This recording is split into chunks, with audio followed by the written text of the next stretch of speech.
Bismillahirrahmanirrahim. Assalamualaikum warahmatullahi wabarakatuh.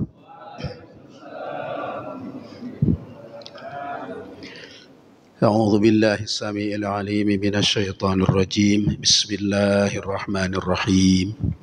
Alhamdulillahi rabbil alamin wassalatu wassalamu ala sayyidil mursalin sayyidina wa maulana Muhammad wa ala alihi wa ashabihi ajma'in.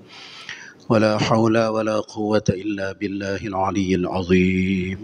اللهم افتح لنا حكمتك وانشر علينا رحمتك من خزائن رحمتك يا أرحم الراحمين.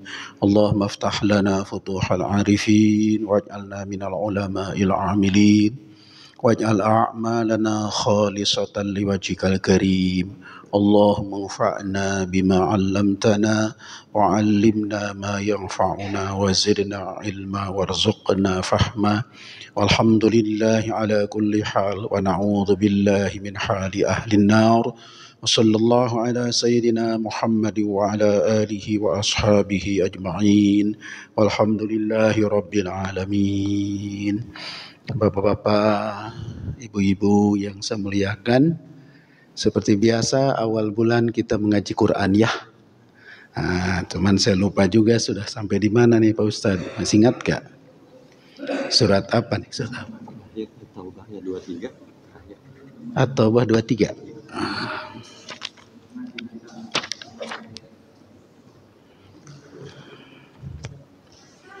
Oh, terakhir surat At-Taubah 23. Berarti sekarang At-Taubah 24. At-Taubah 24, 25, 26, 27. Ya, kalau sampai Ain sampai 29 Pak Ustaz. Tapi kita sebagian aja kali ya. Dari At-Taubah 24 ya sampai mana ya? Sampai 28 apa sampai 27 gitu. Atau bahkan Qul in kana aba'ukum wa abna'ukum wa ikhwanukum wa azwajukum wa ashiratukum wa amwalun iqtaraftumuha. Ya.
أعوذ بالله من الشيطان الرجيم.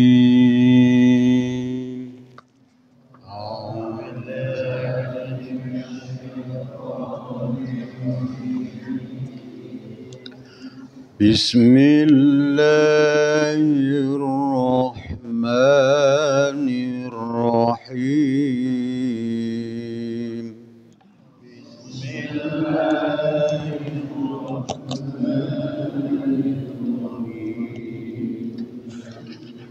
قل إن كان آباؤكم وأبناؤكم وإخوانكم وأزواجكم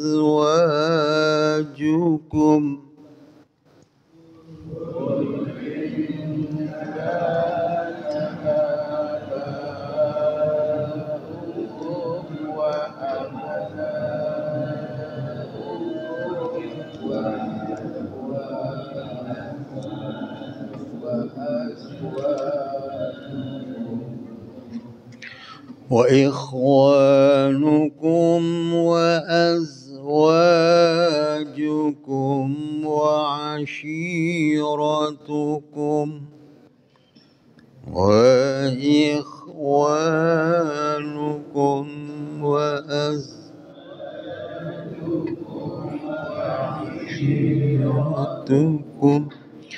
وعشيرتكم وأموال اقترفتموها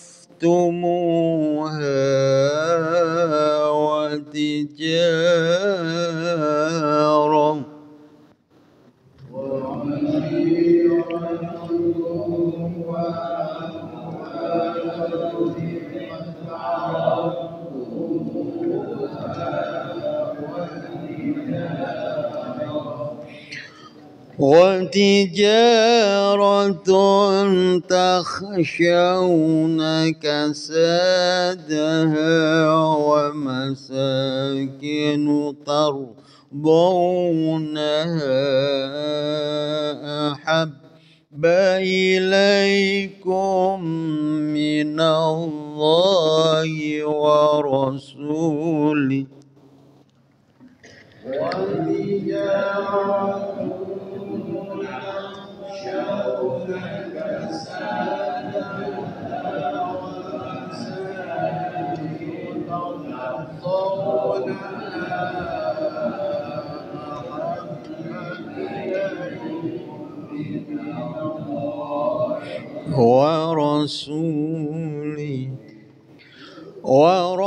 ورسوله وجهاد في سبيله فتربصوا حتى يأتي الله بأمره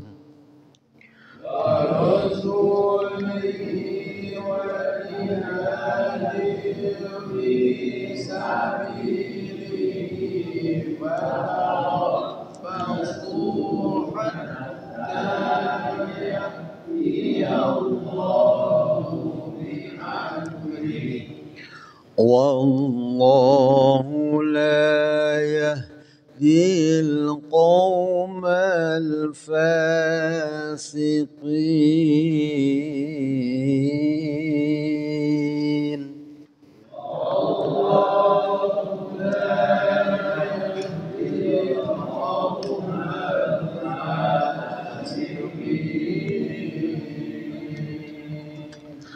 لقد نصركم الله في مواطن كثيرة ويوم هنين إذ أعجبتكم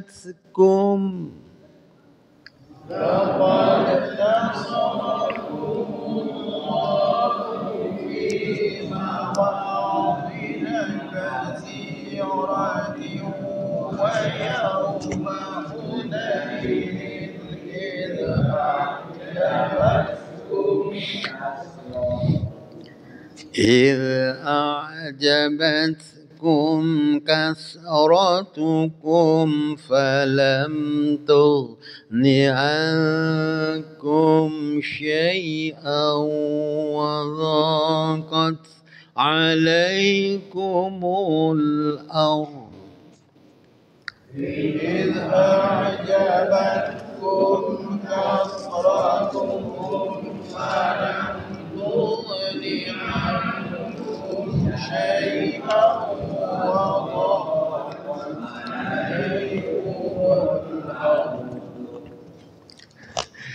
وضاقت عليكم الأرض بما رحبت ثم وليتم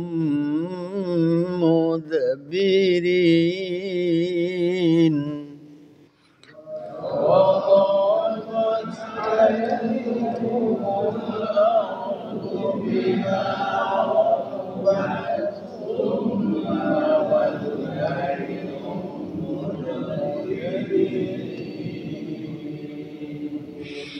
ثم أنزل الله سكينته على رسوله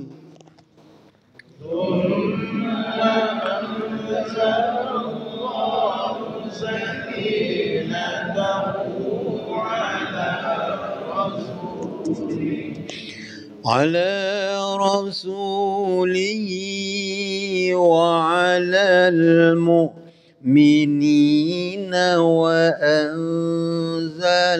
جنودا لم تروها على رسوله وعلى المؤمنين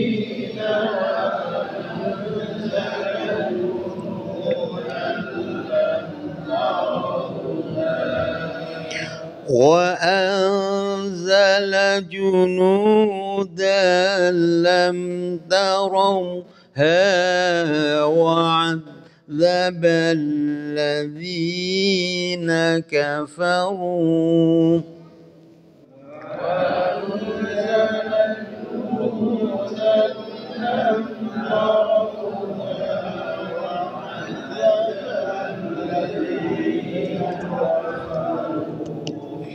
وذلك جزاء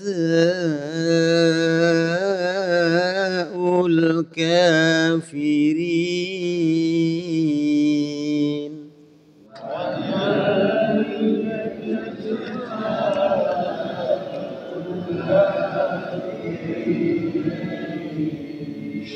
ثم يتوب الله من بعد ذلك على من يشاء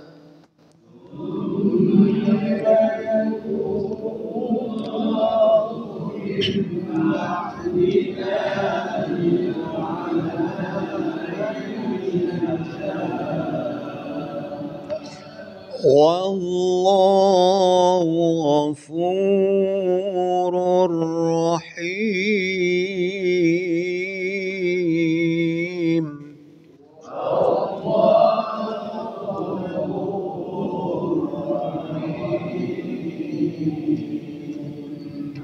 يا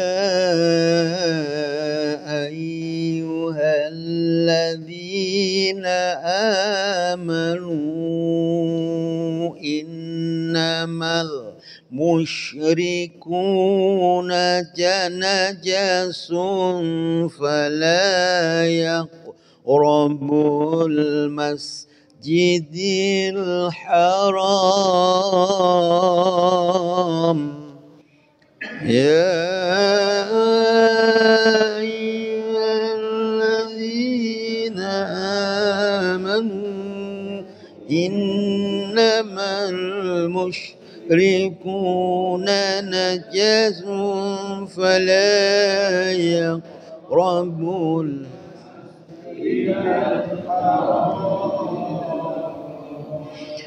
فلا يقربوا المسجد الحرام بعد عامهم هذا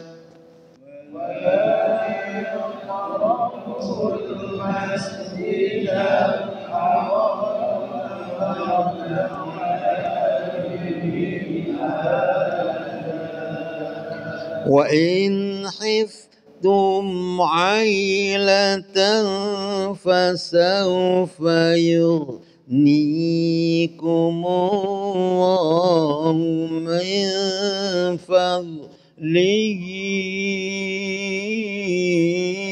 إن شاء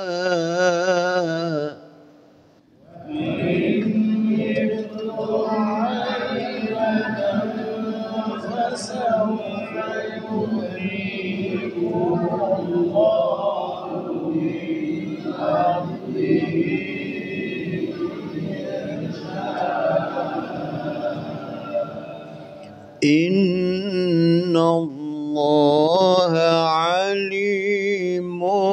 حكيم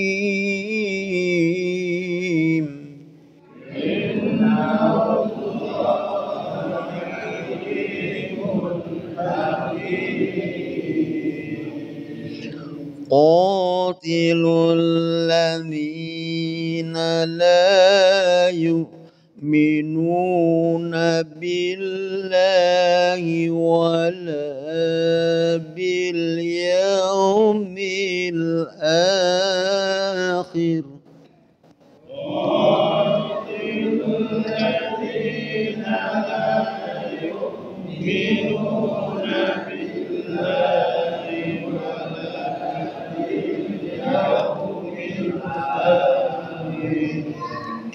ولا باليوم الآخر ولا يحرمون ما حرم الله ورسوله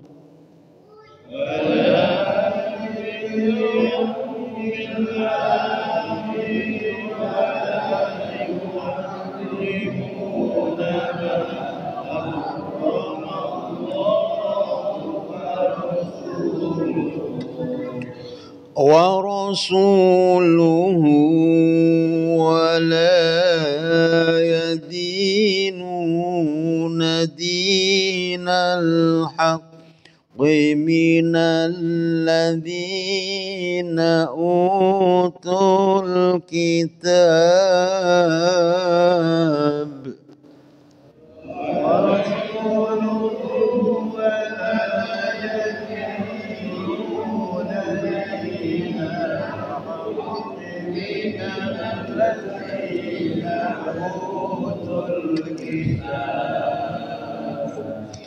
ولا يدينون دين الحق من الذين أوتوا الكتاب حتى يعطوا الجزية عن يد وهم صاغرون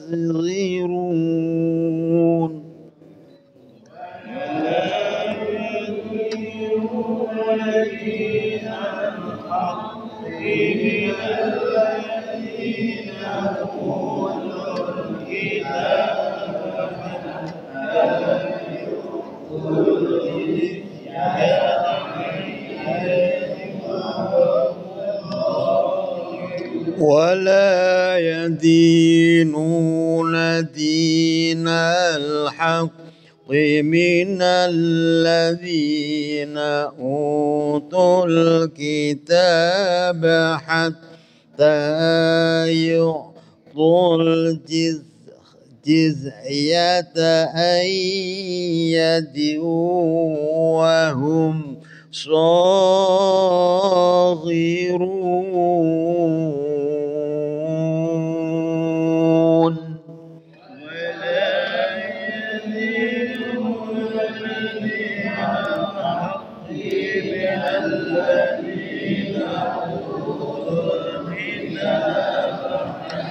يعطوا الجزية عن يد وهم صاغرون.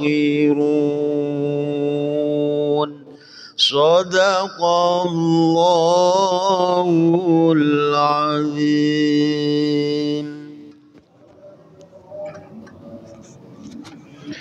أعوذ بالله من الشيطان الرجيم. بسم الله الرحمن الرحيم. Ayat 24 surat At-Taubah. Ini lanjutan ayat sebelumnya yang menerangkan tentang tantangan berjihad. Jadi dari ayat 20 sudah bicara tentang jihad. Jihad membutuhkan keberanian dan pengorbanan. Tidak ada keberanian, tidak mungkin siap berjihad. Tidak berani berkorban, tidak jalan jihadnya. Berani dan siap berkorban. Itulah perjuangan jihad fisabilillah untuk menegakkan agama Allah, memelihara jalannya ajaran agama Allah. Ayat yang kita baca tadi, ayat 24, menunjukkan tantangan. Sebab untuk berkorban itu banyak pertimbangan sebagai manusia ini. Mau milih berjuang atau milih senang-senang, milih pengorbanan, apa milih apa gitu ya. Itu manusiawi. Tetapi para pejuang untuk cita-cita tegaknya berhasilnya suatu kebaikan kadang tidak bisa dihindarkan, harus siap dengan berani dan siap berkorban. Nah, ada gambaran di ayat ini. Qul, katakan oleh engkau Muhammad, in kana abaukum, in jika, kana adanya, abaukum, bapak-bapak kalian, wa abnaukum dan anak-anak kalian, wa ikhwanukum dan saudara-saudara kalian, wa azwajukum dan bojo-bojo kalian. Bojo itu apa ya? Istri-istri kalian. Wa ashiratukum dan keluarga kalian. Wa amwalu dan harta-harta. Di amwal jamak dari mal. Iqtaraftumuha yang diusahakan oleh kamu dapatnya. Harta hasil usaha, hasil usaha sungguh-sungguh kita. Wa tijarotan dan perdagangan, niaga, tahsyauna yang kalian takut kasadaha jatuh rugi. Wa masakina dan tempat-tempat tinggal, wa masakinu dan tempat-tempat tinggal, tardaunaha yang kalian sukai, kalian demeni. Jadi disebut berapa jenis nih? Bapak, anak, saudara, istri, keluarga, harta, bisnis, dan rumah. Yang kalian cintai itu ahabba ilaikum, lebih kalian cintai minallah daripada cinta kepada Allah, wa rasulihi dan cinta kepada rasulnya, wa jihadin fi sabilih dan siap jihad di jalan Allah. Fatarabbasu, kata Allah, maka tunggulah oleh kalian hatta sehingga ya'ti Allah, Allah mendatangkan bi amrihi, keputusannya. Jadi perjuangan membutuhkan pengorbanan. Kadang yang dikorbankan itu apa? Orang tua ditinggalkan, anak ditinggalkan. Ini untuk berjihad ini. Istri ditinggalkan, keluarga ditinggalkan, harta hasil ngumpul-ngumpul ditinggalkan, bisnis juga ditinggalkan, rumah bagus yang indah juga ditinggalkan. Kalau ingin berjuang di jalan Allah kadang-kadang mesti begitu. Lalu tidak berani. Ada tuntutan untuk membela agama, tuntutan untuk membela negara, tuntutan untuk kepentingan tegaknya kebenaran, tegaknya agama Allah. Tapi berat dengan anak, berat dengan istri, berat dengan harta dan lain-lain, sehingga tidak mau berjuang. Tidak ada orang mau berjuang, karena berjuang itu harus meninggalkan, harus mengeluarkan pengorbanan yang tadi. Lalu tidak ada yang berjuang. Apa jadinya? Fatarobbasu, tunggu saja keadaannya. Sehingga apa yang akan putuskan oleh Allah kepada masyarakat, negara, umat yang ada tantangan harus dilawan, tapi kagak pada berani ngelawan. Karena berat harta, berat keluarga, berat jabatan, berat kedudukan, berat kemewahan. Tidak mau meninggalkan itu. Maka kata Allah, ya tinggal tunggu saja hasilnya seperti apa. Barangkali contoh yang mudah juga ya. Kita ketika merebut kemerdekaan, Pak, mengusir Belanda dulu.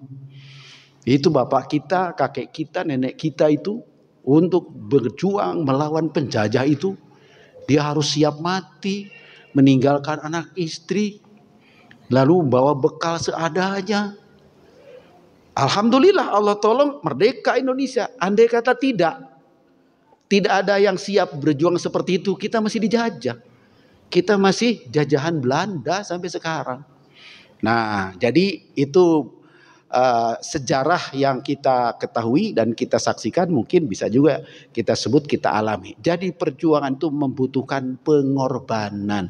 Ayat menyebutkan pengorbanan bersifat duniawi itu dalam hal untuk memperoleh menegakkan kebenaran dari Allah.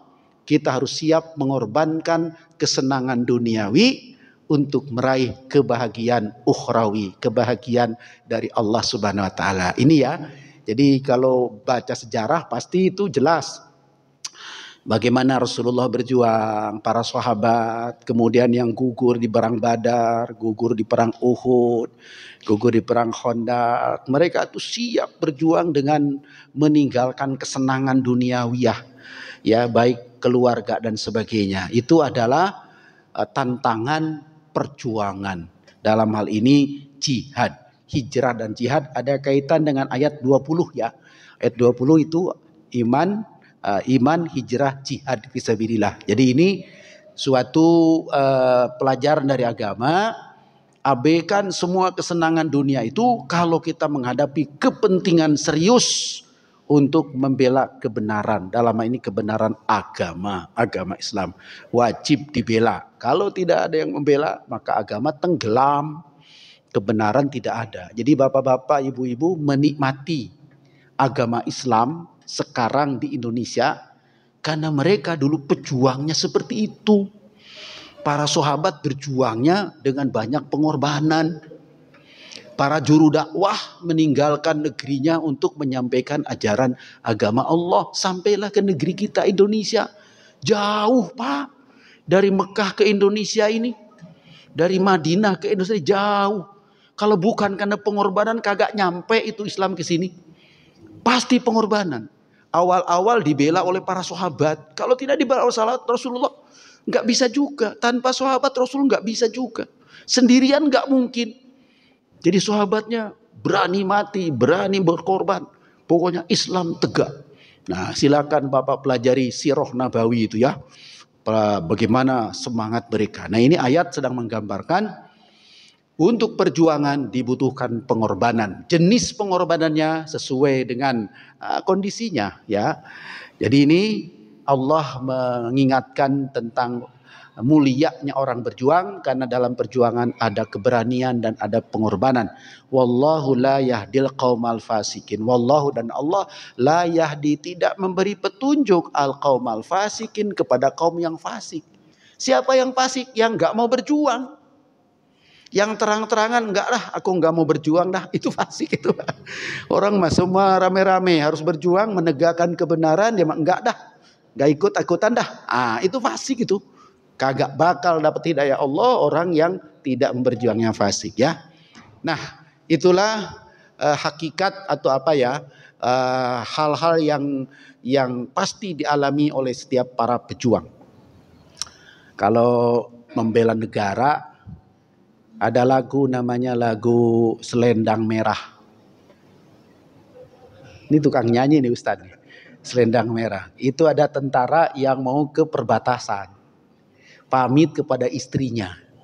Lalu dikasih selendang merah. Maka jadilah lagu Selendang Merah. Itu lagu zaman dulu. Siapa yang nyanyi? Mas Habib siapa ya? Lagu Melayu itu. Siapa? Meggy Z. Oh, tahu aja Meggy Z katanya. Selendang merah. Jadi apa? Yang mau pamit meninggalkan istri, anak, karena panggilan negara saya harus berjuang perang. Mungkin gak pulang. Mungkin saya mati perang. Tapi saya harus berjuang. Pamitan kepada istri. Itu sama memperjuangkan agama seperti itu. Jadi itu diabadikan dalam lagu. Kata Pak Ustadz Meggy Z katanya. Bukan Meggy Z mah kemarin itu. Ini mah lagu zaman baheula. Itu zaman para penyanyi dulu. Itu komposer dulu itu. Menggambarkan diabadikan bagaimana kisah pahlawan. Ada lagi pahlawan zaman akhir Orde Lama itu. Si Baju Loreng. Lili Suryani. Si Baju Loreng itu juga sama itu, ternyata mau berjuang membela agama, membela negara, mungkin gak balik lagi, jadi pamitan kepada anak dan istri. Itu memang perjuangan begitu ya. Nah itu kehidupan nyata dalam dibutuhkannya perjuangan. Yang tidak mau berjuang maka Allah tidak akan beri petunjuk ke jalan yang baik, karena mereka pada dasarnya orang-orang tidak punya semangat untuk kebaikan. Kemudian ayat berikutnya menggambarkan juga kisah perjuangan itu. Tapi kisah ini saya masih ingat, ada seorang penceramah di Cipondoh, saya masih ingat sampai sekarang. Kiai siapa namanya? Lupa namanya. Mengutip ayat ini. Kewaspadaan para pejuang Islam. Ini salah satu ayat pelajaran penting At-Taubah 25. Laqad nasarakumullahu. Sungguh Allah telah menolong kalian. Ini dari Allah ke Nabi Muhammad dan umat dan kaumnya dan para sahabat, para pejuang. Laqad nasarakum, sungguh telah menolong kalian. Siapa Allah? Allah fi mawadina katsiratin, di tempat-tempat perang yang banyak, di banyak tempat perang. Di Badar Allah tolong, di Uhud Allah tolong, di Ahzab Allah tolong, ya.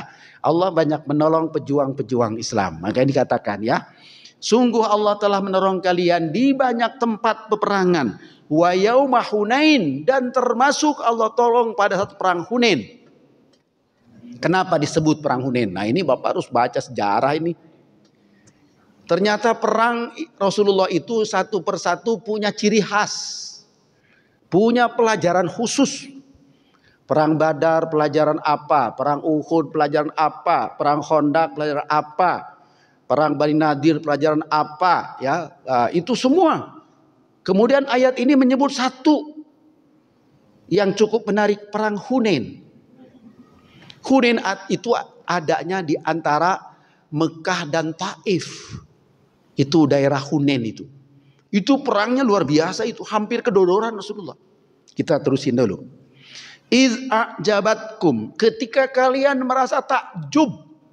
Takjub itu terlalu pede. Bangga diri. Kenapa bangga diri? Kasrotukum, kalian pasukan yang besar. Ketika Rasulullah menaklukkan Mekah, ceritanya begini ya. Mekah ditaklukkan Rasulullah, ternyata gampang. Naklukin Mekah gampang. Banyak bawa tentara 10.000 dari Madinah. Orang Mekah angkat tangan semua. Ngeri lihat Rasulullah bawa pasukan 10.000. Oleh Rasul dipecah. Ada yang pimpin Khalid bin Walid lewat sini. Pimpin Ali bin Abi Thalib lewat sini. Dipecah-pecah itu. Dikepung itu Mekah. Angkat tangan orang Mekah itu. Ternyata gampang itu. Rasul bawa 10.000. Akhirnya semua menyerah. Dengan damai Rasul masuk ke Ka'bah. Dan seterusnya, saya sering pernah cerita itu.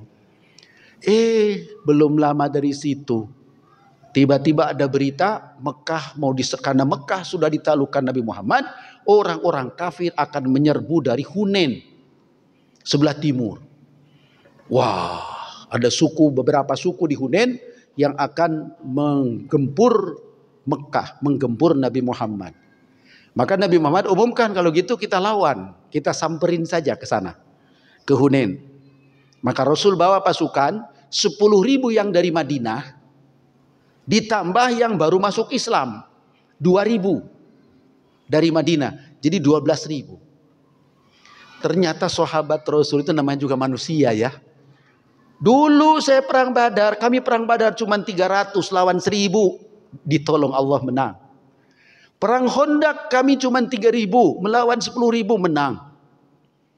Dan seterusnya. Sekarang kita 12.000, kagak bakal ada yang ngalahin.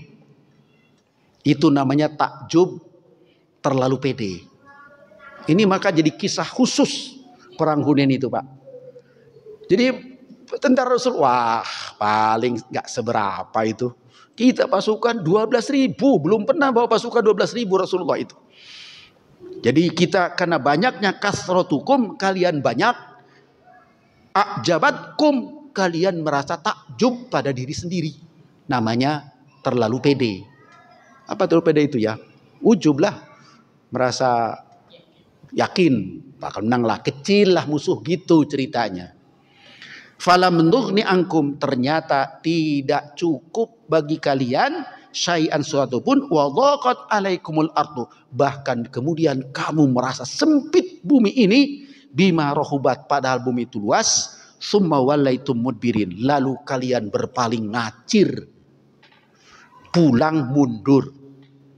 Ini pelajaran yang khas perang Hunain. Nabi Muhammad sudah punya pasukan besar, tapi pasukannya sendiri banyak yang ujub. Ujub, merasa bangga diri, kagak bakal bisa dikalahin pasukan kita ini. Jumlahnya sekarang 12.000. Dulu masih sedikit saja nggak pernah kalah, apalagi banyak. Ternyata Bapak Ibu, ada Ibu ya, belum sampai ke tempat tujuan, rupanya kalau ibarat ini apa, dipukul tanpa pemberitahuan sama sekali, apa namanya tuh?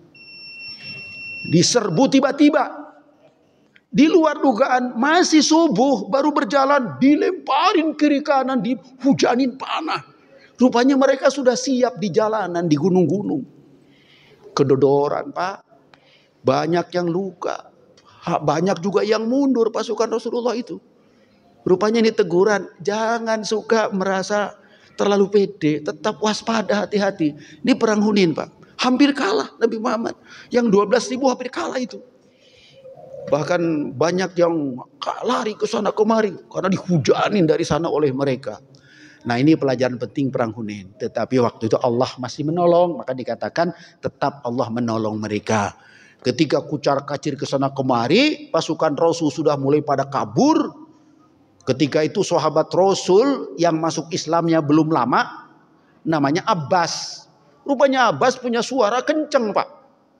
Abbas itu selain berani, suaranya kenceng. Kalau ngomong kenceng. Lalu dia teriak katanya. Teriak mengomando orang yang sudah mulai pada kabur, dikomando lagi, balik lagi itu. Komandannya adalah Abbas bin Abdul Muthalib, paman Rasulullah SAW. Abbas ya. Dikatakan dalam tafsirnya agak panjang kalau di tafsir itu. Bagaimana Abbas mengomando kembali, mengatakan mana keturunan Abdul Muthalib, mana orang Islam, ini kan dikomandokan lagi. Baru yang sudah mulai lihat lagi, balik lagi, nyusun lagi strategi perang lagi, akhirnya menang. Nah, ini saya singkatkan kisahnya, walaupun kalau di tarikhnya itu agak panjang liku-likunya itu ya, tapi hampir kalah, tetap ujungnya Allah tolong juga. Maka ada kali summa wallaitum mudbirin, kemudian kalian mudbir itu mundur. Banyak yang mulai mundur, kagak berani karena dihujanin luar biasa. Lalu Rasulullah membuat peluru dari batu yang dilemparkan itu kayak ketepel gitu ya. Nah, itu baru susun strategi macam-macam. Jadi tapi cukup susah itu perang di situ tuh ya. Summa anzalallahu sakinatahu tuh. Dalam kucar-kacir seperti itu kemudian Allah menurunkan rasa sakinah. Sakinah itu ketenangan karena Allah bantu, ada solusi. Dalam kesulitan seperti itu ternyata masih ada solusi untuk memenangkan. Allah turunkan ketenangan ala rasuli, kepada rasulnya, wa alal mu'minin, dan kepada orang mukmin, wa anzala junudan, dan Allah menurunkan pasukan lam taruha, yang tidak kelihatan, dibantu oleh para malaikat, wa azzabal ladzina kafaru, lalu terazablah orang-orang kafir itu, wa dzalika jazaul kafirin, dan itu adalah balasan bagi orang-orang yang kafir. Jadi untuk lebih jauhnya memang Bapak harus baca Sirah Nabawiyah. Bagaimana kisah perang Hunain itu seluk-beluknya, Masya Allah ya.